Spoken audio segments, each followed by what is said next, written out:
बिस्मिल्लाहिर्रहमानिर्रहीम। अस्सलाम वालेकुम दोस्तों, वीडियो शुरू करने से पहले आप दोस्तों से रिक्वेस्ट है कि अगर वीडियो पर आ गए हैं तो प्लीज़ इसे पूरा ज़रूर देखें। अगर आपको हमारी वीडियो पसंद आए तो इसे लाइक और हमारे चैनल को ज़रूर सब्सक्राइब करें। शुक्रिया। ये वाक़या हस्पताल की इमरजेंसी में मौजूद डॉक्टर की ज़ुबानी सुनाया गया है।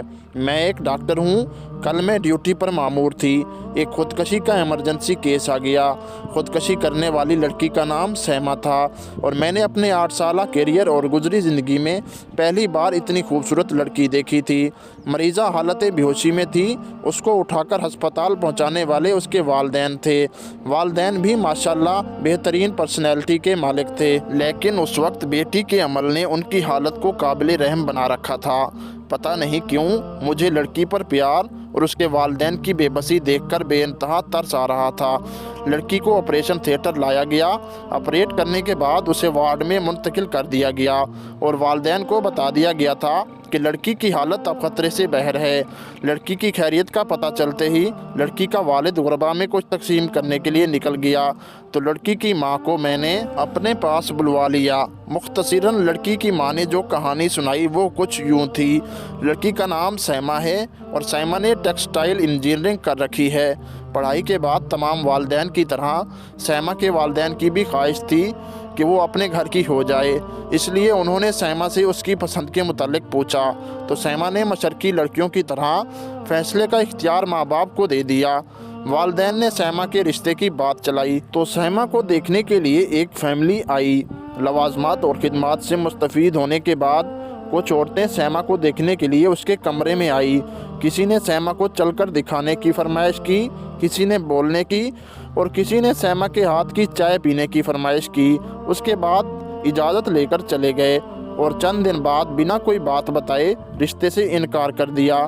सैमा के लिए पहली बार ऐसा हुआ था कि वो रिजेक्ट हुई, मगर माँ बाप की तसल्ली ने सैमा को एक बार फिर से हौसला दिया और सैमा को देखने के लिए फिर से एक बार नई फैमिली आई। उन्होंने भी खाना खाने के बाद सैमा के हाथ की चाय पीने की फरमाइश की और चाय के बाद इजाज़त चाहिए। 3 दिन इंतज़ार में रखने के बाद ये कहकर इनकार कर दिया कि लड़की को मेहमान नवाजी नहीं आती, क्योंकि उसने लड़के की माँ को चाय टेबल से उठाकर हाथ में पेश नहीं की बल्कि आम मेहमानों की तरह टेबल पर रख दी। इस इनकार पर सैमा के साथ उसके घर वाले भी अंदर से टूट फूट गए, मगर अल्लाह की रज़ा समझकर सब्र किया। उसके बाद एक और फैमिली सैमा को देखने के लिए आई। इस फैमिली की ख़वातीन के बैठते ही सैमा ने उनके जूते तक अपने हाथों से उतारे, वहीं बैठे बैठे हाथ धुलवाए और फिर चाय पेश की।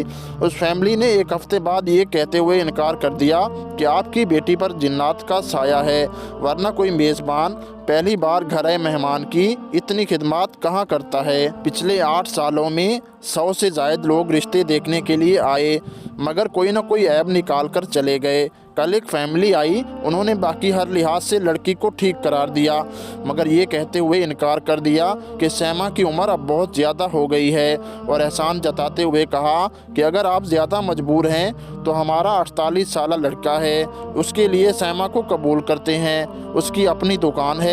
इतना कहते हुए सैमा की माँ सिसकियाँ लेकर रोने लगी और कहा, आप भी तो माँ हैं। सोचे माँ जितनी भी मजबूर हो गैरों के सामने कैसे कह सकती है। और मेरी बेटी कल सारा दिन मेरे सीने से लगकर रोती रही है, कहती रही है इन लोगों के मियार तक आते आते मेरी उम्र ज़्यादा हो गई है। और फिर ना जाने कब उसने इस दुनिया को अलविदा कहने का फ़ैसला कर लिया, क्योंकि वो कहती थी मेरा मनहूस साया मेरी बहन को भी वालिदैन की दहलीज पर बूढ़ा कर देगा।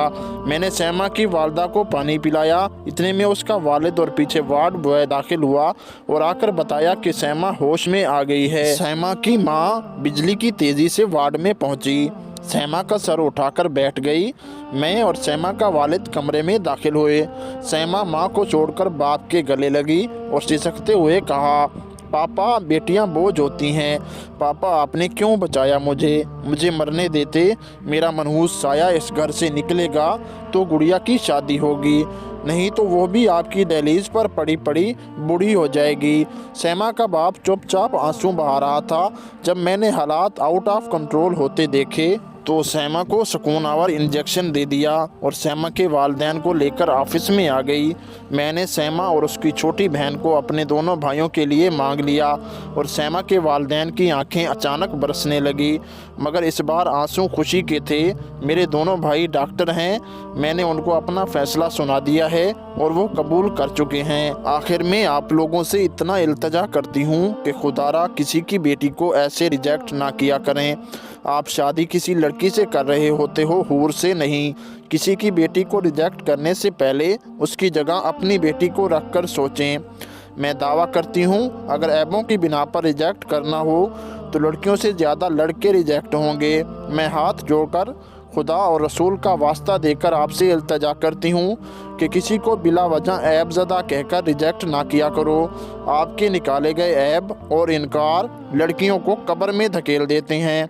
आप अल्लाह की मखलूक के ऐबों पर पर्दा डालें, अल्लाह आपके ऐबों पर पर्दा डालेगा।